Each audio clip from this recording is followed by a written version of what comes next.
Hey everybody, this is Charlie Dobbins and welcome to the next group coaching call for the Masterclass Elite and the Owner Forum members. I want to welcome you and talk about what we're going to be talking about today, which is how to close your multifamily deal using creative deal structures. Now, this is not about working with the seller and coming up with deal structures like a seller financing or master lease option or things like that. This has to do with creative deal structures for the equity investors. How can you structure your deal so that your equity investors are willing and wanting to get into your transaction? You've got to remember that these are customers of yours as well, and you've got to provide them with a product that they want, and sometimes you may need to change that. These are a couple of different ways that you can do it. Some of you may be very familiar with it, and others of you may never have heard this before, but we're going to touch upon a couple of them here today. So first thing I want to let you know is, as usual, as required by the Massachusetts Bar Council's office, I'm a lawyer. I'm not your lawyer. Get a lawyer. Best advice I can give you right there, okay? I'm not just trying to look out for my fellow brothers of the law, my fellow brethren. I'm telling you, it's just a wise thing to do to have somebody look over your shoulder. I know I'm an attorney. I'm not your attorney, but I act like an attorney, but I don't want you to be fooled into thinking that I have checked that box for you. I haven't. You still need to have local counsel. Okay. Now, the first thing most investors do when they look at a particular deal, and I'm talking about you as the sponsor, the first thing that you do is you check out the returns on the cash flow analyzer. All right. Now, what that means is you'll look at this particular screenshot. This is a screenshot from the cash flow analysis, the CFA page of the software that we use, Doug Rutherford software. You've all seen this before. This is the first thing that I go to. They're the financial measurements. And as you can see, this particular deal has a 1.53 debt coverage ratio. That's a great ratio. I'm interested now. Tell me more about this deal. And then we look at the internal rate of return, the cash on cash return before taxes, and we're looking at a 9% return. Okay, that's okay. It's not great, but as you can see, it starts to creep up over a couple of years, but it's not enough to get some investors excited. I mean, if it's a C-class property or a B minus, you know that's a risky venture. So your cash and your equity investors are going to want more.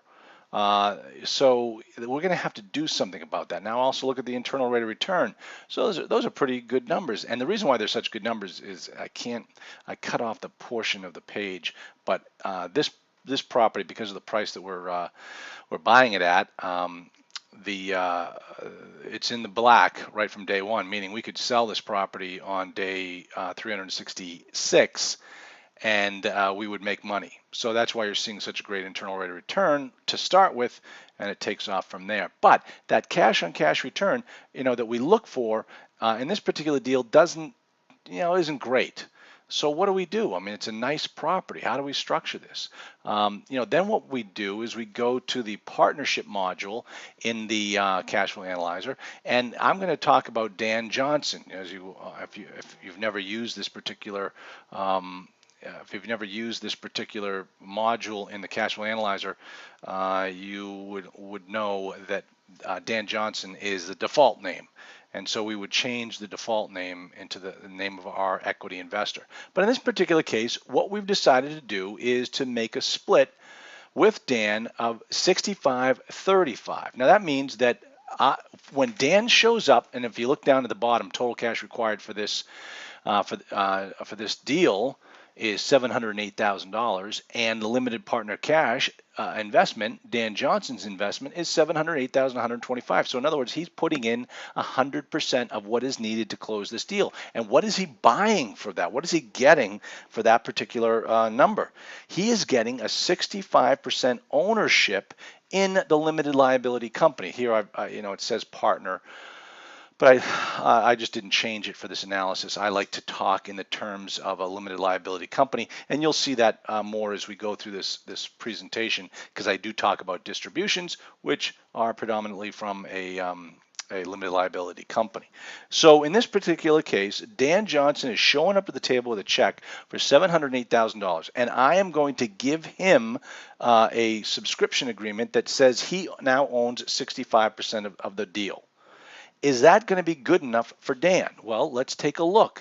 On this same module, we can scroll down and we can see what the 65-35% split does for Dan. Now remember, it was like a 9% return on the first year, but if we're giving up 65% of that and keeping 35% for ourselves, now we're looking at that Dan Johnson getting a 5.95% return on the deal, okay? Now, here is where the discussion of today's group coaching call begins. Everything I've just told you, we all know about. But now we're in a predicament. This deal is not good enough for Dan Johnson. And the solution is, well, then we got to give Dan more ownership of the company. We know that this property is only going to generate in the first year on a cash-on-cash return, we know that it's going to generate 9.15%. So if we gave Dan 100% of the returns, then, or we gave him 100% ownership, he's going to get 9.15% return on his money. But we don't want to give him 100%. If we give him 100%, we don't own anything. We've just put this whole deal together for nothing. So how can we get Dan that 9% that he's looking for, but we still retain a respectable ownership level in the deal? Now, also keep in mind that if we gave away 100%, we might be in violation of some of the loan documents. So the bank wants us to own a certain amount, and that's how we have to figure it. So in this particular case, Dan Johnson, we're going to only give him 65%. So how do we give him the 9% that he's looking for? What are the different ways that we can do that? Now, obviously, if you've done this before, what do we do when that return of that 5.98 is not good enough for Dan Johnson? Well, there are really two solutions, okay? The first one, as I just mentioned, is we give him more ownership, or we make him creative promises.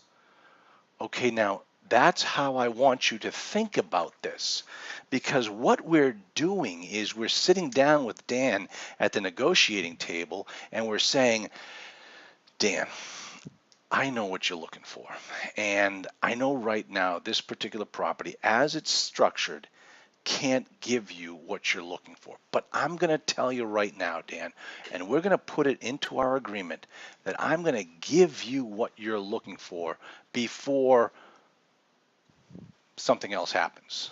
And we'll get into that in just a moment. So that's what I mean. We're going to promise Dan that we're going to give him what he wants. How do we do that? What are the different ways that we can structure that?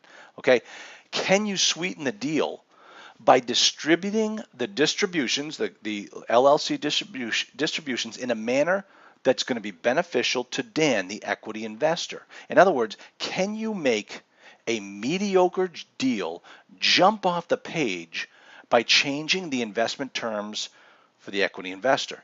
It boils down to being able to split the cash flow of the deal, that 9.8% cash on cash return. It boils down to being able to split the cash flow of the deal in several different directions. What might end up happening is that the method of distribution of those LLC distributions to Dan, the equity investor, is one that's going to follow an uneven distribution model. What I mean by that is, at the beginning, we're selling Dan 65% and 35%. That's the pro rata share between the two of us. If there are distributions, an even distribution method would be Dan gets 65% of the cash on cash return and we get 35%. But what we're talking about here is shaking up that even distribution and coming up with ways to provide Dan with uneven distributions in order to give Dan what he's looking for. So these in the industry are commonly referred to as waterfall distributions. Okay, now I want you folks to listen to this. When you start talking to the big money people, when you start talking to some of the attorneys as they're drafting your PPM, you'll hear terminology, and don't get all afraid of it. The big term that this describes is what's called waterfall distributions. And you'll see that terminology a lot. And so when you see that particular terminology, understand that it's talking about uneven distributions. The uneven distributions model may also end up benefiting you, the sponsor. And we call that the promote. So don't think it's always going to be a one-way street with this uneven distribution. It could be benefiting you as well. Now, a promote is a way of rewarding you by giving you a little bit of a kicker. All right, it gives you a boost if certain investment objectives are reached. Okay, so let me give you some examples of different ways that we can come up with creative solutions to solve this problem that we're having with Dan. Okay, now a lot of you have thought, oh geez, Charlie, I know exactly how to solve this problem, because I know one way that we can come up with creative solutions like you're describing. And of course, you've all heard these things before. And what it is the preferred return, or the pref. Okay, this is something that you've probably seen before. You probably proposed it to potential investors. You probably heard about other people, like students of mine, who do these types of creative deal structures themselves in their own deal. Okay, and so it's called a pref. Now, the pref, or the preferred, it's a first claim on profits until a target return has been reached. Okay, so here's how I'm going to describe it to you.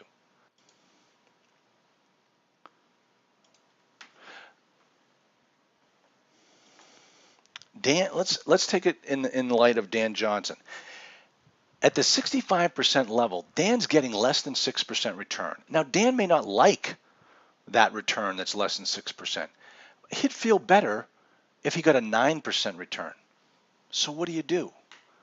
Well, what you do is you structure the deal so that Dan gets a preferred return. Dan gets 9% of the money that comes off the distributions, 9% cash on cash return, before you, the sponsor, see a dime of it, right? That's how a preferred return works. Now remember, in this particular case, all you got is 9%.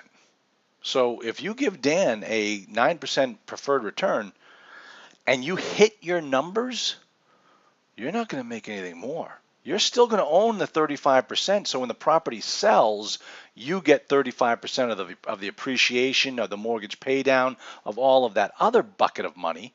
But as far as the cash on cash return is concerned, you're not going to see a dime if this property runs as it's projected to run.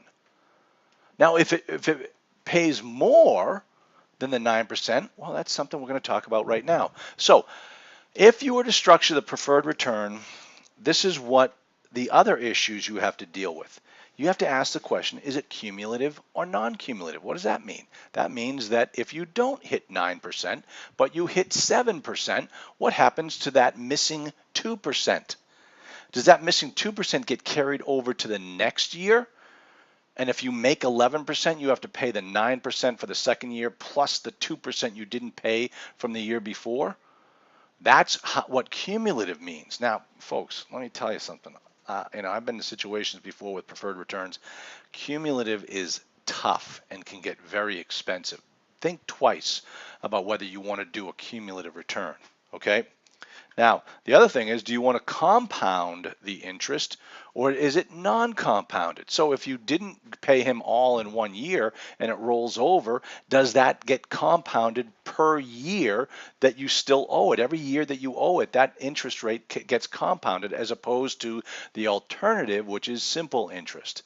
Okay, now if you do a cumulative compounded return, holy cow, you better hit your numbers because that's going to get very, very expensive. So if you were to do this and try to do it the easiest way to make Dan happy with a 9% return, you give him a non-cumulative, non-compounded return and hope for the best. And if it doesn't happen, well, we'll try better next time, Dan, and everything gets rolled over to the next year. Okay, so those are some of the questions you need to ask with a preferred return. You also have to ask these questions as well. Who gets the preferred return? Does everyone get the preferred return? Do all equity investors or only the equity investors get the preferred return, or just a select group of the equity investors? Let's say that Dan Johnson here. Remember, Dan Johnson, in our example, paid $708,000 to own 65%. Well, let's say that you raised $354,000 with other investors, and you've got all those other investors taken care of. They're signed up. They're going to get the 65% of pro rata share that they've pitched in, but you're having trouble raising that last $356,000. And along walks Dan Johnson. And Dan Johnson says, I'll put up $356,000, but I want a preferred return. Remember, the first $356,000 of equity investors, you didn't have to offer a preferred return because they came in. They were friends and family. They wanted to join you, but you come up short. Now, Dan Johnson comes along and says, I'll give you the 356, but I want a preferred return of 9%. Whoa, Dan, come on, I can't do that. That's going to screw up all the numbers. Well, Dan says that's the only way I'm going to do it. Well, in this particular example, I didn't really think it through, but you couldn't do that because those other people, the other 356,000, they're expecting their return too. Now you're coming along and changing the deal by giving Dan the 9%. That could end up really hurting their distribution and really changing the look of what they bought. So you'd have to you couldn't really change this thing after the fact, ex post facto we say. You'd have to do it ahead of time. Unless you got all of the cash investors to sign off on a revised and amended operating agreement prior to closing, then you could do things like this for Dan. So that's the question. You might set it up so that you have Class A, Class B, and Class C. And the class, we did this in one particular deal where the kicker was the people who were who signed on the dotted line, who were actually key principals in the deal and signed personally for the deal to happen. They got a higher percentage ownership for their dollar than the people that didn't sign personally for the deal. Okay, so that's something that you can structure as well. All has to be disclosed ahead of time. You can't just pop this on people after the fact. Okay, let's see. Now, what happens to the money once the pref has been paid? In other words, you lived up to your side of the bargain. You paid the 9% preferred return. And now there's still 5% left because the property had a 14% return that year. What happens to that extra 5%? How do we divvy that up? Well, there are a couple of ways that you can do that as well. And this is where we get into, once again, some of the creative solutions to solve the problem. So, another solution, actually, let me just jump back here so I can wrap this particular topic up. What you might end up doing, remember, you can say that all the money after the 9% gets split based upon your pro rata ownership. So that would mean out of that remaining 5%, Dan gets 65% and you get 35%. Or you could initiate a promote for that additional 5% that says, hey, once Dan gets his 9%, I get more. So I get to keep 80% of everything over 9%, and Dan gets 20. Well, wait a minute, you own 35 and he owns 65. Yeah, I don't care. I'm just talking about the distributions of the deal. I want 80%. If I paid him 9%, he's happy. I'll take 80% of everything over. That's beneficial to me. That's my promote. So that means that if I bust my butt and make more money for the property, I get rewarded. Dan gets his money and I get more money. So that is another way that you can structure that subsequent, all those funds over the 9%. Now, another solution that you want to think about is what we call the look back provision. Now, here's how the look back provision works. And I tell you, I'm no fan of this for a couple different reasons I think you'll see in just a moment.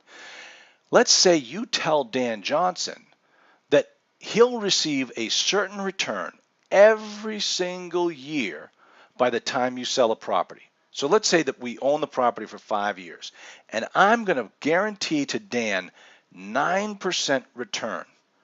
So he's going to get a 45% cumulative return on his money at the end of 5 years when I sell the property.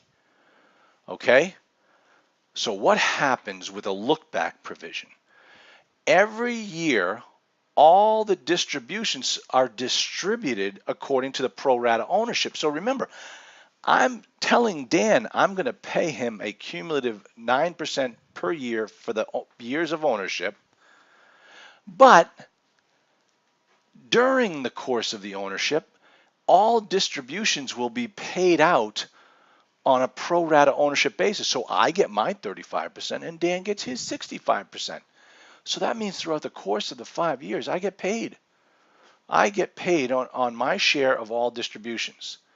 Now, here's where the rub happens. And this is when, this is why we don't like this particular deal. At the end of the ownership, you do an accounting and you determine if Dan has received all of his distributions. And if he hasn't, you are writing a check. So you better be prepared. All right?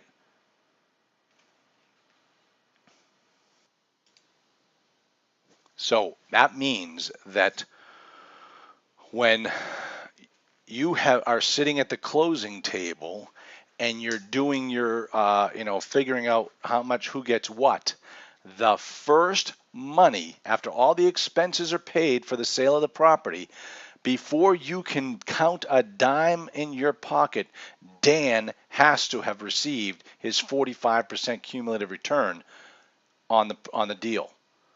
If he hasn't, it comes off of the appreciation of whatever you're collecting, goes right to Dan, and then Dan is done. After that, you then divvy everything up on a pro rata share basis. Okay? You get it? How does that sound? A little scary, because if you don't hit it, Dan doesn't, you're going to have to write a check at the end. Now, hopefully the check is going to come out of the appreciation of the property. But if it doesn't, where does it come from? Well, it depends upon what it's secured by. If you personally guaranteed to Dan that you're going to pay him this return, then you're on the hook. You personally guaranteed that return. Now, if you said it's the company that's responsible for the return, well, okay, if the company has it, it pays it. If it doesn't, sorry, Dan, you didn't make your money. So that's how the look-back provision is. Now, let's take another look at some of these types of deals. Another solution is what we call the catch-up provision. Now, this is similar to the look-back, but it does it in almost the opposite way. It's almost like paying down a debt for you, and here's what I mean. The look back, the catch-up provision differs from the look back provision because the sponsor doesn't take a dime until the equity investor has received all of his promised funds. Now, think about it this way. In the same example we've been using, in the same example we just used in the look back provision, Dan puts in $1 million. Your plan is to hold this property for 5 years, and you're going to pay Dan 9%. So Dan is going to get 9% per year for 5 years, or on $1 million, he's going to get $450,000 return on his $1 million. So on a catch-up provision, that means that if the property makes $1 million, and property makes $450,000 in the first year, you take that money, you give it to Dan, you're all caught up. Dan, we're good. You just get your money. Maybe we'll do it on a net present value basis. But Dan, I owed you at the start. I owed you $450,000. By the end of 5 years, I'm going to pay it all to you right now. And Dan's done. Everything after that point, I get to keep because I met my obligation to Dan in the catch-up provision. Now, that's what we're talking about as far as doing creative deal structures, all right? The other solution is for multiple solutions, all right? What do I mean by that? Let me give you an example, a couple different examples coming up. In the Dan Johnson scenario where Dan owns 65% and you own 35%, let's say you give Dan a preferred return of 8%, okay? We all know how that works. Then once Dan gets his 8%, all additional distributions go to the sponsor on an 80% split until another milepost has been achieved. So there's two scenarios right there of creative solutions being combined to make the deal interesting. Then everything after that reverts back to the original ownership structure of 65-35. So there are three choices right there that you can do in one scenario, okay, with one particular deal. Now, let's get into some of the technical aspects of all of this because I want you to understand how this operates. I can sit here and tell you all this stuff on a theoretical basis, but we've got to put it in practice, and I want you to understand how these things are put into practice. So the first question is where do you disclose this information? Okay, 3 places. The first one is in the offering memorandum, okay? The offering memorandum has to, it doesn't have to say it, okay? But it's good business practice to disclose the different deal structure for your equity investors. Not disclosing it is very poor form, and that's not how you want to run your business. Does it have the power of a contract, the offering memorandum? No, it doesn't, but it can come back to haunt you. I wouldn't want to be in a witness stand and with opposing counsel pulling out my offering memorandum that says one thing and everything else says something else. So make sure that the offering memorandum ties into how the deal is finally structured. Okay, now the next document is the private placement memorandum. Remember, we're raising private money. We're issuing securities. We need to have a PPM, private placement memorandum. This document, drafted by a securities attorney, don't try to do this on your own, children. Drafted by a competent securities attorney, is going to disclose properly how the waterfall distribution arrangement is structured. That is going to be your biggest form of protection, okay? Because that is going to if once again, using the example, you're sitting on the witness stand, the opposing counsel walks up and says, show me where you promised to pay this way, and you pull out the PPM, and right there it says this is how the waterfall distributions are to be handled. Okay, so the private placement memorandum is where you want to have this information. Now, the final document that has to have it is, think about it. The PPM is for getting the business started, for raising the private money. Once you've raised the money, the company is in business. Well, what is going to determine how the company is run? If it's a limited liability company, that document is called the operating agreement. So all of this stuff as it relates to the ownership of the property and the operations of the property have to appear in the operating agreement. That's why it's important to have a securities attorney who's also going to write the PPM and the operating agreement. The two of them should mirror each other. And that's where this information is going to be disclosed. So that's how you tell your investors, this is my deal. Hope you like it. All right. Now, when do you use these creative solutions? I'll tell you, I think it's easier. Remember, a confused mind says no. If you can keep your deal as simple as possible, you're probably going to have better luck raising the private money. But if your deal is a good deal, but for some reason it's not giving the returns that you need it to, that's when you need to think creatively about how should I structure this deal to get Dan Johnson's money into it. So you have to think about what is the flavor of your investor's money and how can I structure it so that they're all happy with what's going on. Now, remember, especially if you're a new investor, you've never done this before, you can't get greedy. You might have to give up a little bit more than you think you should in order to make the deal happen. All right, so in this particular case, in these examples we're giving, we're doing this deal. It's a great property. Look at those returns over time. We might, have a value play here that you're not going to see these returns until later on, and we believe in this deal. But Dan Johnson's looking for 9%. Well, geez, Dan, this deal's not spitting off 9 this year. We have to do a lot of work to get it to that point. Well, I need 9. I need 9%. He says, okay, fine. I'll give you 9%, and here's how we're going to do it. But if I hit these other guidelines and hit these other mileposts, I want something different myself. And that's how you start to negotiate with your cash investors to come up with a solution that gets them in the deal and gets you a great deal and gets you working. Okay?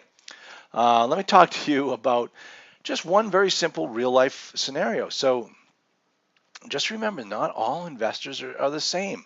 What you want to do is ask your investor, what is it going to take to get you into this transaction? Because what's happening is,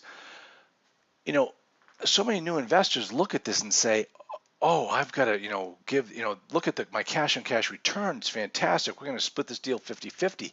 And then you sit down with your investor and find out, no, that's not what they want. They want something different. Well, you've got to have that conversation with them beforehand. That really helps, and it's going to help you when you finally structure the deal to go back to that cash investor and say, hey, remember that time we had lunch over at the Howard Johnson's and you told me that that we were going to, you were willing to invest in my deal if it looked like this? Well, guess what? I got a deal that looks exactly like you said. What do you say?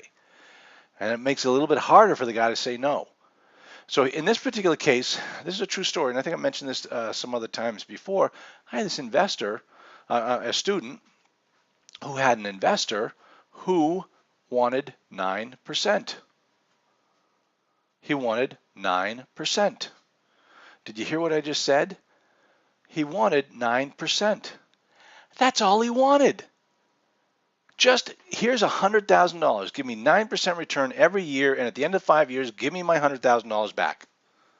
No appreciation, no mortgage paydown, nothing. That was all this investor wanted. My, that's a very interesting deal structure. That's a creative deal structure. How do we solve that problem? It really isn't much of a problem. We structure the deal so, we can make it look like a debt instrument, like we borrowed the money from him at 9%, or we can do something where we create a category within the operating agreement of a class of membership that just gets a 9% return. At the end of the day, they don't get any distributions other than 9%. So that's a very creative way that we can make this deal happen. Okay? So get creative. Don't think that you're stuck in a box. Don't think that all the other solutions that you've heard are the only way you can do this business. Get creative. Solve your investor's problem. That's what salespeople do. They solve their customers' problems. And remember, You're a salesperson. You have to sell your deal to that cash investor. Then he has to buy your solution. So get creative, and that's how we're going to do it. Now, just for those of you, this is send any questions that you have. You can either type it into the box on the bottom, and I'll get back to you, or just drop me an email, info@multifamilyinvestingacademy.com. And if you are in the owner forum, you obviously know how to get a hold of me through WhatsApp, texting, or give me a call on my cell phone. And all masterclass members, you can just drop me an email and I'll get back to you when I can. All right, everyone, I hope this was helpful. I can usually tell by the questions and the conversation that takes place afterwards. But make sure that you get back in touch with me. Thanks, everybody. Talk to you soon.